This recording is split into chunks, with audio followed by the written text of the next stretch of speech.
বহুতো কথা কৈছে, সেইখিনি কথা মই এতিয়া আপোনালোকক ক'ব খোজা নাই। আপোনালোকে বিশ্বাস নকৰিব, টান পাব। মই তেতিয়া সেইকাৰণে আপোনালোকক ছবি লৈ আহিছোঁ আজিকালি। যি মিয়াৰ ভূত নালাগে বুলি হুচ্চাৰ হৈছিল উত্তৰ অসমত, যি মিয়াৰ ভূত নালাগে বুলি হুচ্চাৰ হৈছিল উজনি অসমত, আৰু বহুতো কথা কৈছে, সেইখিনি কথা মই এতিয়া আপোনালোকক ক'ব খোজা নাই। আপোনালোকে বিশ্বাস নকৰিব, টান পাব। মই তেতিয়া সেইকাৰণে আপোনালোকক ছবি লৈ আহিছোঁ আজিকালি, যে কেৱল জিকিবৰ কাৰণে তেওঁ ভোজ দি তেওঁ নিৰ্বাচনী বৈতৰণি পাৰ হ'বৰ কাৰণে চেষ্টা কৰিছে। মই বাৰে বাৰে এই কথাখিনি নকওঁ, কাৰণ মই আপোনালোক এবাৰ 2001ত জিকিছোঁ, 16ত জিকিছোঁ, 6ত জিকিছোঁ, 11ত জিকিছোঁ, 16ত জিকিছোঁ, 21ত জিকিছোঁ। সেই ধৰণৰ ৰাজনীতি নকৰোঁ কাৰণেই বহু ক্ষেত্ৰত আজি বদৰুদ্দিন আজমল ডাঙৰীয়াৰ নিচিনা এটা শক্তিশালী লোককো আপোনাৰ ধৰাশায়ী কৰি আমাক গ্ৰহণ কৰিছে। মই সেইদিনাও কৈছোঁ আপোনালোকৰ যোগেদি যে লাগিলে ইলেকশ্যন হাৰি যাম, কিন্তু তেনেকুৱা ৰাজনীতি মই নকৰোঁ। আৰু মই তেওঁলোকৰ সংগঠনকে কৈছিলোঁ যে আমাৰ এই অভিযোগ নে সত্য, সেই কথাটো আপোনালোকে নিজে আহি এটা তদন্ত কৰি আপোনালোকে চাওক। আজি মই আপোনালোকক মোবাইলতে হওক বা আপোনালোকৰ ইয়াতে হওক ছবিও মই দেখুৱাই দিম, তেওঁলোকে কি খাইছিলে, কেনেকৈ খাইছিলে, আৰু সেইদিনা ইয়াৰ আপোনাৰ ভিডিঅ'টো আপোনালোকক মই আপলোড কৰি দিম, আপোনালোকে এই কথাখিনি দেখাব। গতিকে এই কথাবিলাক তেওঁৰ যিটো বৈতৰণিটো পাৰ হ'বৰ কাৰণে যিদৰে আপোনাৰ বিভিন্ন ধৰণৰ আপোনাৰ পন্থা লৈছে, সেই কথাৰ এইটো এটা মাত্ৰ নিমিত্ত। আমাৰ ইলেকশ্যনৰ নিয়ম হ'ল যে 72 ঘণ্টাৰ আগত আমাৰ নিৰ্বাচনৰ প্ৰচাৰ শেষ হয়। নিৰ্বাচনৰ প্ৰচাৰ শেষত চামগুৰি সমষ্টিত প্ৰদেশ কংগ্ৰেছৰ সভাপতি ডাঙৰীয়াক আমি মাতি নি 5 বজাৰ লগে লগে শেষ হোৱাৰ লগে লগে তেওঁ মাইকটো থৈ সকলোকে কৈছে যে নিয়ম কানুন মানি সকলোৱে ঘৰত যোৱা, কোনো মাইক নবজাবা। আনকি তেখেতক আমি বাঢ়া ভাত তেওঁ নাখাই কৈছে যে এতিয়া যিসকল চামগুৰি সমষ্টিৰ ভোটাৰ নহয় সেইসকল ইয়াত থাকিব নোৱাৰে, গতিকে আমি এতিয়া যাওঁগৈ, আৰু কংগ্ৰেছৰ যিসকল নেতা আৰু আমাৰ বিধায়ক আছে তেওঁলোকক যাবলৈ কৈ দিয়ক।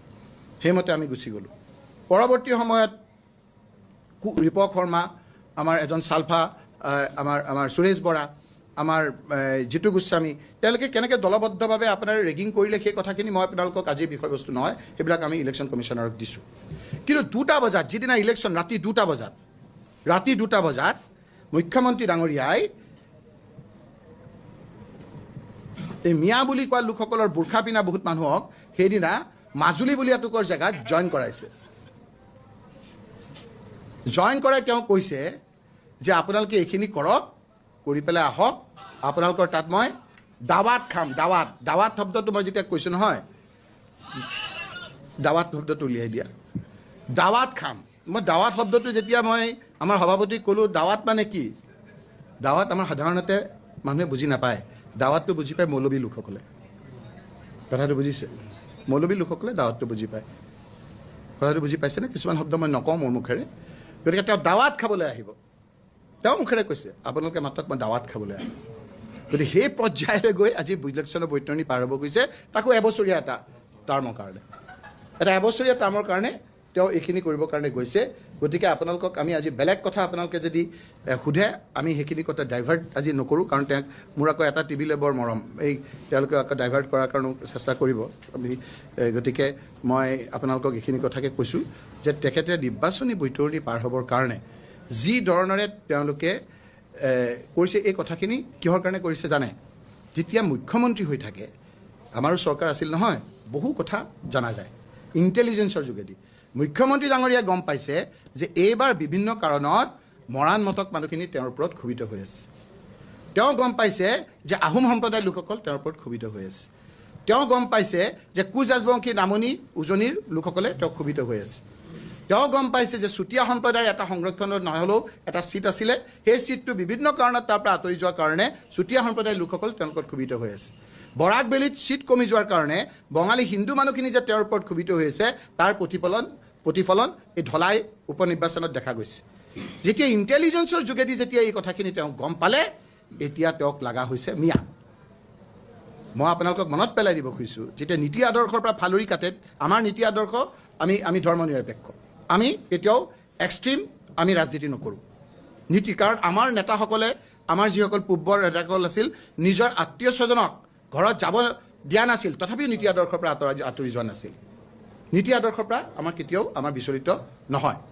কিন্তু আমাৰ এই হিমন্ত বিশ্ব শৰ্মা ডাঙৰীয়াই কিদৰে নিজৰ আদৰ্শ জলাঞ্জলি দি কেনেকৈ আপোনাৰ বৈতৰণি পাৰ হ'বৰ কাৰণে কৰিছে তাৰ কেইটামান উদাহৰণ আমি আপোনালোকক দিলোঁ আপোনালোকে নিশ্চয়কৈ এই কথাখিনি অনুধাৱন আপোনালোকে কৰিছে যে আজি এই লোকসকলে তেওঁৰ ওপৰত ক্ষোভিত হোৱাৰ কাৰণে আজি তেওঁলোকক এতিয়া মিয়াক লগা হৈছে আৰু মিয়াক লাগি কি হৈছে জানে AGP আপোনালোকে দলটো জানে মই খোলাকৈ কৈছোঁ AGPৰ জন্ম কিয় হৈছিল জন্ম হৈছিল বিদেশীক আপোনাৰ বিতৰণ কৰিবৰ কাৰণে বিদেশী কোন আছিল যে বাংলাদেশী বিদেশী আৰু বঙালী হিন্দু মানুহখিনি এই দুটা সম্প্ৰদায়ক ইয়াৰ পৰা খেদাব লাগে বুলি আন্দোলন কৰি চুক্তি কৰি তেওঁলোকে কিন্তু চৰকাৰ কৰিছিল ৰাইজক সমৰ্থন কৰিছিল একদম হিয়া উৰি ভোট দিছিল চৰকাৰ কৰিছিল পৰৱৰ্তী সময়ত মই আপোনালোকক মনত পেলাই দিছোঁ নিজৰ আদৰ্শৰ পৰা ফালৰি কাটি ৰূপহীত AGP জিকিছিল সংখ্যালঘু মুছলমান থকা এলেকাত ৰূপহীত জিকিছিল দলগাঁৱত AGP জিকিছিল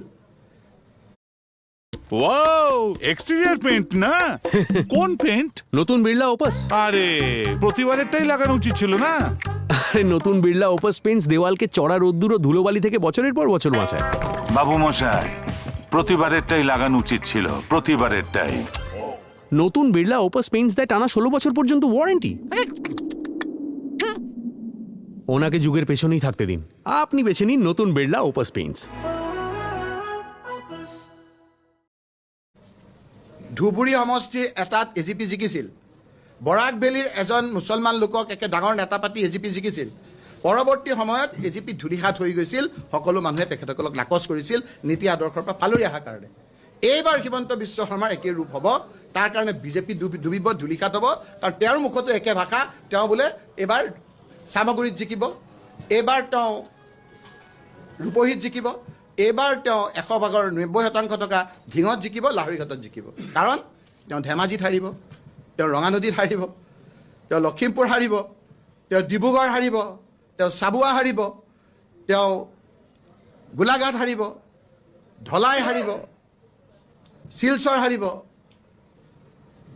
এইবিলাক যে হাৰিব তেওঁৰ অংকত যেতিয়া দেখিছে এতিয়া তেওঁ কম্পেনচেট কৰিব বিচাৰিছে এইকেইটা সংখ্যালঘু মুছলমান থকা সমষ্টিকেইটাত যিটো পৰীক্ষামূলকভাৱে এটা AGPয়ে কৰাৰ পিছত ধূলিহাত হৈ আজি AGPক নাকচ কৰিলে হিমন্ত বিশ্ব শৰ্মাৰ নেতৃত্বত আজি BJP যে ধূলিহাত হ'ব আমাৰ মুখত নালাগে পুৰণা মন মাৰি থকা BJPসকলৰ মুখত চাওক তেওঁলোকে কিন্তু গম পাইছে এই উপনিৰ্বাচনত আপোনালোকৰ কথা বিষম কাৰণ কেনেকৈ গম পাইছে ভাৰতবৰ্ষত এতিয়া হিমন্ত বিশ্ব শৰ্মাৰ আপোনালোকে চাব যিজন মানুহে চাৰ্টাৰ প্লেট লৈ অনবৰতে দিল্লী গৈ থাকে এইকেইটা একদম নিমাত নিতাল হৈ আছে কাৰণ এই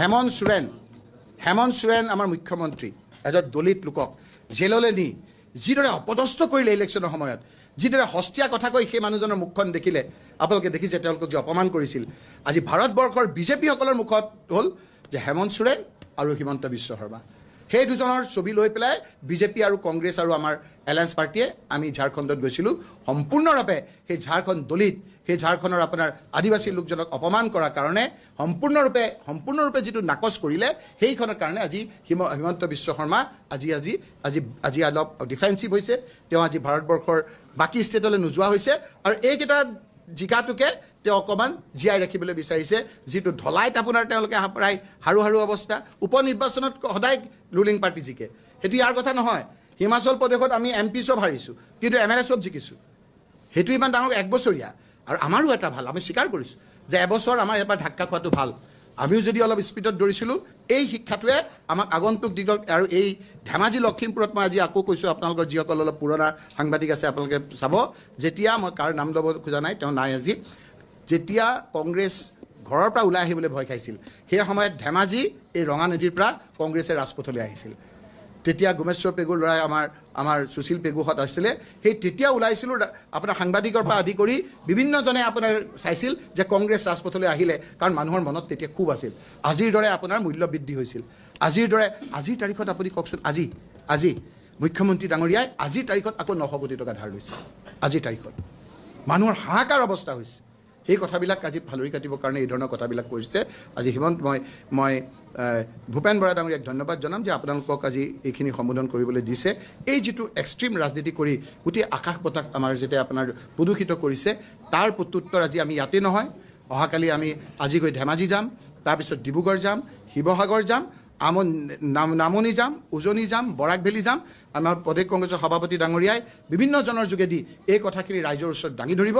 আৰু আমাৰ আশা যে হিমন্ত বিশ্ব শৰ্মাই এতিয়া যিমানকৈ জ্বলিছে তাৰ মানে আমি এটা বিশ্বাস কৰোঁ যেতিয়া চাকি নুমাবলৈ হৈ বেছিকৈ জ্বলে, এই যে জ্বলিছে সেইটো নুমাবৰ সময় হৈছে, সেই তাৰে আগজাননী আজি ৰঙা নদীত আজি আমাৰ এই সংবাদমেল। ধন্যবাদ।